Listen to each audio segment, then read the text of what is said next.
Good morning to everyone.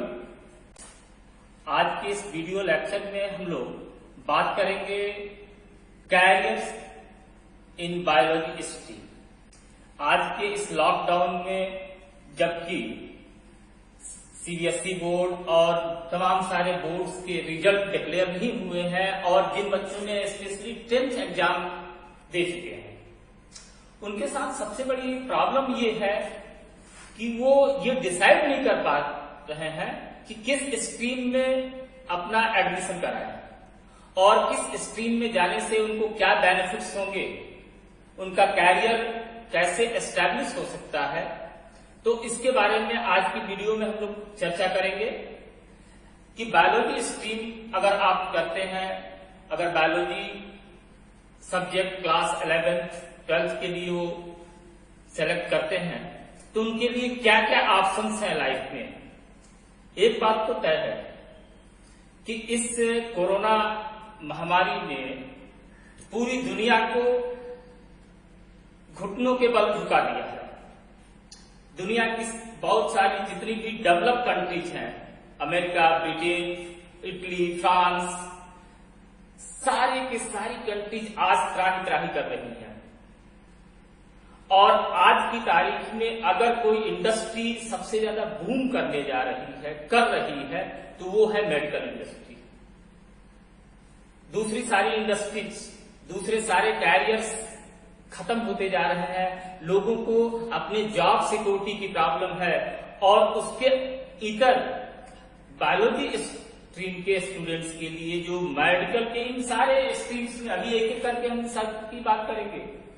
किसी भी एक स्ट्रीम में ऐसा नहीं है कि जहां पर कोई जॉब सर्टेनिटी नहीं है और बूम नहीं करेगा। आने वाले वक्त में ये मेडिकल इंडस्ट्री, लाइफ साइंस की इंडस्ट्री सबसे ज्यादा बूम करने जा रही है, ये बिल्कुल तय है। तो आइए एक एक करके हम गौर करते हैं। बायोलॉजी स्ट्रीम के कैरियर को मेनली हम दो पार्ट में डिवाइड कर सकते हैं। एक तो मेडिकल का कोर हो गया और दूसरा नॉन मेडिकल। तो मेडिकल कोर में सबसे जो प्रेस्टिजियस कोर कंसीडर किया जाता है वो है डॉक्टर का, नो डाउट। लेकिन इसका मतलब ये कभी नहीं हो सकता, कभी नहीं आप लगाइएगा कि दूसरे ऑप्शंस इससे कहीं भी थोड़ा सा भी कमजोर हैं या उनमें जॉब सिक्योरिटी और सैलरी पैकेज उससे कहीं से कम है, नो डाउट। मेडिकल में मेन रूप से ये मेडिकल की कुछ कोर्स है। मेडिकल में एमबीबीएस जो डायरेक्टली नीट से कंट्रोल होता है, नीट के एग्जाम्स के बाद हम यहाँ इस फील्ड में आते हैं। MBBS no doubt bachelor of medicine and surgery का कोर्स सबसे ज्यादा प्रेस्टिजियस आज की तारीख में हमारे देश में माना जा रहा है। इनफैक्ट ऐसा कुछ नहीं है। जितने भी सारे कोर्सेज इस कैटेगरी में आते हैं सबके सब इक्विवेलेंट है। इन सारे कोर्सेज जो एक कैटेगरी यहां दिखाई जा रही है, इन सब में जो सैलरी पैकेज है, गवर्नमेंट का पे स्केल है, वो सबका इक्वल है। ऐसा भी है कि दूसरे सारे कोर्सेज वाले डॉक्टर्स एक एमबीबीएस से ज्यादा अर्न कर सकते हैं। इसमें BDS dental surgeon, BAMS bachelor of Ayurvedic medical sciences, BHMS bachelor of homeopathic medical sciences, BNYS bachelor of naturopathy and yogic sciences. ये इंटीग्रेट करता है नेचुरोपैथी को, नेचुरल साइंसेज को और योगा को। BLS यूनानी मेडिकल साइंसेज जो मोस्टली वेस्टर्न अरबियन कंट्रीज के से आया है, यूनानी medical sciences. BSMS bachelor of सिद्धा मेडिकल साइंसेज, ये भी इंटीग्रेट करता है हमारे एंशिएंट मेडिकल फिलॉसफी को, जहां पर कि योगिक क्रिया के द्वारा, एक्सरसाइज के द्वारा ट्रीटमेंट किया जाता है। उस इंसान को दवा देने की जगह उसको ज्यादा हेल्दी रखने में जोर दिया जाता है। और ये सारी options other than the first and second, ये सब के सब हमारे इंडिया गवर्नमेंट के आयुष मंत्रालय के द्वारा संचालित होते हैं और देखरेख किया जा रहा है। जैसा कि आपको पता भी है कि आज की तारीख में जो एडवाइजरी जारी हो रही है गवर्नमेंट में, कि उस एडवाइजरी में आयुष मंत्रालय के जो प्रिकॉशंस बताए जा रहे हैं उसको फॉलो करने का सलाह दिया जा रहा है। निश्चित तौर पर दवा खाने से बेहतर है कि हम बीमार न पड़े।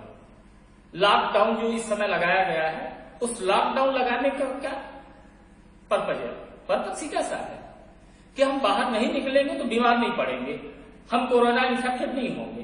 तो precaution is better than cure. तो हमारे जो ये आयुष के जितने भी विंग्स हैं, ये सब के सब इस बात पर जोर देते हैं कि कोई व्यक्ति बीमार न हो, अगर बीमार भी हो तो ज्यादा से ज्यादा वह अपने फिजिकल एक्सरसाइज, डाइट में बदलाव लाकर अपने आप को ठीक कर सके, in comparison to consumption a lot of the medicine, दवा न खाना पड़े। लास्ट में हमने वेटरनरी डॉक्टर्स की बात की, जानवरों के डॉक्टर, ये भी उतने ही इंपॉर्टेंट है जितने कि इंसान के डॉक्टर जरूरी है, उतने भी जानवरों के डॉक्टर जरूरी हैं। बहुत सारे हमारे पेट एनिमल्स हैं, हमारे डोमेस्टिक एनिमल्स हैं, जिनसे कि हमें इकोनॉमिकल बेनिफिट मिलता है, हमको उनसे रिक्रिएशन होता है, उनके लिए भी डॉक्टर्स का होना जरूरी है। तो वेटरनरी डॉक्टर्स भी उतने ही इंपॉर्टेंट हैं। डॉक्टर्स हैं, डॉक्टर्स अकेला कुछ नहीं कर सकता, ये बात बिल्कुल दिमाग में बैठाइए कि डॉक्टर्स अकेला कुछ नहीं कर सकता। डॉक्टर्स को असिस्ट करने के लिए उसके साथ काम करने वाले दूसरे सारे लोग भी बहुत इंपॉर्टेंट हैं। जैसे कि ये कुछ लिस्ट आपके सामने हमने रखा है जो पैरामेडिकल स्टाफ कहे जाते हैं। पैरामेडिकल स्टाफ में एएनएम और बीएनएम का कोर्स है नर्सिंग के लिए। नर्सेज का होना जरूरी है, मेल और फीमेल दोनों नर्सेज इक्वली इंपॉर्टेंट हैं। अगर डॉक्टर है तो एक जनरल क्राइटेरिया है, जनरल स्टैंडर्ड है कि अगर एक डॉक्टर है तो उसके साथ असिस्ट करने के लिए 4 नर्सेज का होना जरूरी है। नर्सेज के साथ ये फिजियोथेरेपिस्ट, आप लोगों ने शायद नाम सुना होगा, BPT, bachelor in physiotherapy. Physiotherapist doctor से ज्यादा इंपॉर्टेंट आज की तारीख में साबित हो रहे हैं। वजह क्या है कि आज की लाइफ स्टाइल जो है, वर्किंग स्टाइल जो है, वो बदल गई है। ज्यादा से ज्यादा लोग मेंटल वर्क कर रहे हैं, फिजिकल वर्क कम हो रहा है, और इस कंटिन्यूअस ऑफिस में बैठना है, उनको लैपटॉप पर काम करना है, कंटिन्यूअस उनको गैजेट्स से काम करना है और फिजिकल वर्क नहीं है। उस कंडीशन में तमाम तरह के फिजिकल डिसऑर्डर्स के लिए फिजियोथेरेपिस्ट का बहुत ज्यादा इंपॉर्टेंस हो गया है। सबकी बात इस फार्मासिस्ट हैं हमारे। सारी दवाएं जो फार्मा इंडस्ट्री है आज की तारीख में सबसे महंगी इंडस्ट्री और सबसे इंपॉर्टेंट इंडस्ट्री कहा जाए तो ये फार्मा इंडस्ट्री है। वजह क्या है कि दवा चाहिए ही चाहिए। हर तरह के डिसऑर्डर में, हर तरह की बीमारियों में तमाम तरह की दवाएं होती हैं। उनको मैन्युफैक्चरिंग कैसे किया जाए, उनकी पैकेजिंग कैसे की जाए, उनकी टेस्टिंग कैसे की जाए, ये सारा काम इस फार्मा इंडस्ट्री में होता है, जिससे कि हम दवाएं पा सकते हैं। फार्मा इंडस्ट्रीज के अलावा न्यूट्रिशन साइंस, न्यूट्रिशनिस्ट, ये लोग एंड डाइटिशियन, इसके साथ डाइटिशियन भी जोड़ लीजिए। आजकल हम कैलोरी काउंट कर रहे हैं, बड़े बड़े लोग खाना नहीं खाते, कैलोरी कंज्यूम करते हैं, वो काउंट करते हैं, उनका कैलोरी कैलकुलेटेड होता है कितना उनको कैलोरी चाहिए, और उसके हिसाब से ही उनका खान पान होता है। रेडियोलॉजिस्ट, ये लोग एक्सरे टेक्नीशियन होते हैं, रेडियोग्राफर होते हैं, जो तमाम तरह के टेस्ट होते हैं जहां पर कि एक्सरे है, और तो ये काम रेडियोलॉजिस्ट होते हैं। एप्लीकेशनल थेरेपिस्ट होते हैं जो थेरेपी देते हैं तमाम तरह के डिसऑर्डर्स में, specially in case of the speech and hearing के केस में कान सुनने वाले और बोलने में जैसे हकलाहट है, इन सब केसेस में आपको मैट्री चश्मा चाहिए। भाई चश्मा मैंने पहन रखा है, चश्मा मैंने चेक कराया, इसके पावर हुए, उसको बनाने वाले हैं, तो इसकी जरूरत है। पैथोलॉजिस्ट हैं, जितने भी टेस्ट हैं, यूरिन के टेस्ट, ब्लड के टेस्ट, इसके अलावा तमाम सारे टेस्ट, ये सब करने के लिए ये पैरामेडिकल स्टाफ का होना इतना ही इंपॉर्टेंट है जितना कि डॉक्टर्स का एग्जिस्टेंस है। बायोलॉजी में कैरियर ऑप्शन यहीं पर खत्म नहीं होता, ये तो एक विंग है छोटा सा। इसके अलावा अब ये बैचलर डिग्री अगर इंटरमीडिएट आप करते हैं, +2 करते हैं, तो इस नॉन मेडिकल के क्षेत्र में तमाम सारे कोर्सेज हैं, जहां पर कि +2 करने के बाद हम स्टूडेंट्स ग्रेजुएशन कर सकते हैं, बैचलर डिग्री ले सकते हैं, बैचलर डिग्री लेने के बाद फिर मास्टर डिग्री ले सकते हैं, मास्टर डिग्री के बाद वो चाहे तो अपने फ्यूचर में रिसर्च स्कॉलर बन सकते हैं। रिसर्च स्कॉलर बनने के बाद ही पीएचडी की डिग्री मिलती है, that's the doctorate degree, that is the doctorate degree. ये सबसे बड़ी डिग्री होती है किसी भी पर्टिकुलर एक फील्ड में। इसमें कुछ कोर्सेज हैं जैसे yoga and meditation, as well as the physical trainer, DTEd जो कोर्स है, जो कि फिजिकल ट्रेनर होते हैं। बायोटेक्नोलॉजी, आज की तारीख में पूरी दुनिया में जो सबसे बड़ा स्कैम कहा जाए या जो सबसे बड़ा बवाल कहा जाए कोरोना का, इसमें भी कहीं न कहीं बायोटेक्नोलॉजी है। Biotechnology that's the manipulation in the genetic structure of the organism. बहुत सारे बदलाव किए जा सकते हैं और किए जा रहे हैं, नई नई वैरायटी आ रही है डिफरेंट टाइप के एनिमल्स और प्लांट्स की। जूलॉजिस्ट हो सकता है, जूलॉजी की स्टडी कर सकते हैं, बॉटनिस्ट हो सकते हैं, बॉटनी में स्टडी करें। एक नैनो टेक्नोलॉजी की टेक्नोलॉजी आई है, नैनो टेक्नोलॉजी। बेसिकली नाम से तो आपको ये लग रहा है कि ये फिजिक्स का स्ट्रीम है, लेकिन इसमें एनिमल फाइबर्स, नैनो पार्टिकल्स के साइज के तैयार किए जा रहे हैं और बहुत सारे मेडिसिन या ट्रीटमेंट के लिए नैनो फाइबर का यूज किया जा रहा है। इन्वायरमेंटल के बारे में आप पढ़ सकते हैं, आप नेचर के कंजर्वेशन, प्रिजर्वेशन के बारे में, जियोलॉजी की बात इसमें आ सकती है। इसके साथ साथ फॉरेंसिक साइंस हो सकते हैं, क्राइम के केसेस में जो भी स्पॉट्स या सस्पेक्ट डिटेक्ट किए जाते हैं, डीएनए फिंगरप्रिंटिंग का नाम सुना होगा, ये सब कुछ इस फॉरेंसिक साइंस में इंक्लूड होता है। जेनेटिक काउंसलर बहुत तेजी से बूम करता हुआ ये फील्ड है।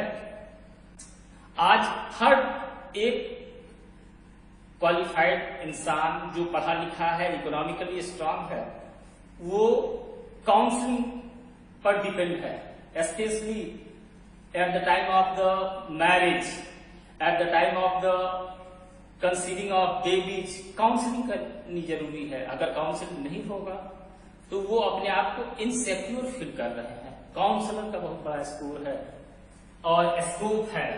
बायो इन्फॉर्मेटिक्स, जो भी इंफॉर्मेशन मिल रही है बायो की, उनको प्रिजर्व करना के हेल्प से और आगे की तैयारियां करना, फिजिक्स इसमें इंक्लूड है, बायो इन्फॉर्मेटिक्स के साइंस।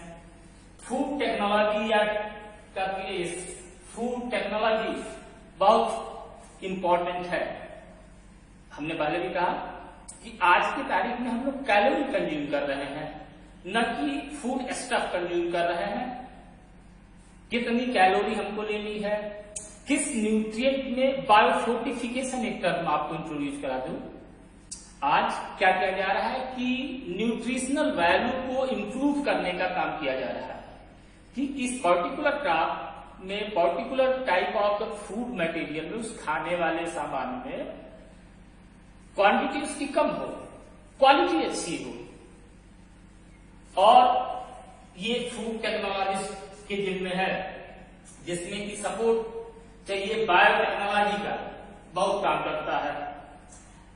सबसे बड़ा स्कोप जो है एग्जाम जिस पर हम लोग बात करें, ये है एग्रीकल्चरल साइंस। हमारा देश कृषि प्रधान देश कहा जाता है, हमारा क्षेत्र कृषि प्रधान क्षेत्र है। कौन कौन सी तकनीक हम लोग प्रयोग में लाएं कि ज्यादा से ज्यादा उत्पादन हो सके हमारी फसलों का, कम से कम खर्च हो और कम से कम उसके साइड इफेक्ट्स हो। जो केमिकल फर्टिलाइजर्स यूज किए जाते रहे, ग्रीन रिवोल्यूशन हुआ, अच्छी बात है, ग्रीन रिवोल्यूशन से बहुत ज्यादा हमारी प्रोडक्टिविटी डेवलप हो गई, बढ़ी, लेकिन उसके साइड इफेक्ट्स देखे जा रहे हैं। आज की तारीख में हम ऑर्गेनिक फार्मिंग की बात कर रहे हैं, जिसमें कि कम से कम केमिकल कंपोनेंट्स का यूज किया जाए और जो प्रोडक्ट मिले, जो भी हमारी फसलें तैयार हों, उसमें पॉइजनस कंटेंट्स कम हो। इसके साथ साथ डेयरी इंडस्ट्री है, एग्रीकल्चर के साथ ही हम डेयरी इंडस्ट्री को इंक्लूड कर लेते हैं। डेयरी आज की तारीख में व्हाइट रिवोल्यूशन के लिए, दूध के लिए हमें एनिमल्स की रेयरिंग करना, उनकी देखभाल करना जरूरी है और उनसे अच्छा प्रोडक्शन लिया जा सके। डेयरी इंडस्ट्री का फंडामेंटल कॉन्सेप्ट क्या है कि उस तरह के ब्रीड्स को डेवलप किया जाए कि जो ज्यादा से ज्यादा प्रोडक्टिव हो। तो at the end of the lecture मैं ये बताना चाहता हूं, ये कंफर्म करना चाहता हूं कि biology stream that is the safe and sound for your career. एक सबसे बड़ी बात मैं बताऊं, एक कम पढ़ा लिखा का मतलब मैं ये कह रहा हूं कि अगर उसने एनी हाउ +2 पास कर लिया, उस तरह के स्टूडेंट के लिए भी बहुत सुंदर स्कोप है, बहुत बढ़िया स्कोप है। वो किसी डॉक्टर को असिस्ट करता है और वो डॉक्टर सर्टिफाई करता है कि इसने मेरे अंडर में 1 साल तक हमारा असिस्ट किया। तो वो जो कंपाउंडर होता है, वो कंपाउंडर भी आज की सोसाइटी में, आप अपनी सोसाइटी में देख सकते हैं, एक रेस्पेक्टेड पर्सन कंसीडर किया जाता है। अगर उसे दवा कुछ मालूम है, कुछ इंजेक्शन लगा देता है, वो सलाइन चढ़ा देता है, इतनी छोटे छोटे काम से भी सेल्फ एम्प्लॉयमेंट है almost in all the field. जितनी भी बात हम कहिए, इन सब में सेल्फ एम्प्लॉयमेंट का स्कोप बहुत बड़ा है और सेल्फ एम्प्लॉयमेंट ही आज की तारीख में पूरी दुनिया की सबसे बड़ी जरूरत है। ये मेरा सजेशन है, ऑप्शन आपके हाथ में है। आप जैसा बेहतर करो, जैसा आप चाहते हैं, अपने कैरियर को एक कंफर्म डायरेक्शन दीजिए। बिल्कुल कंफर्म होके निश्चिंत भाव से आप LLM में एडमिशन लें और अपने कैरियर को आगे बढ़ाएं। Okay, thank you very much, have a nice day.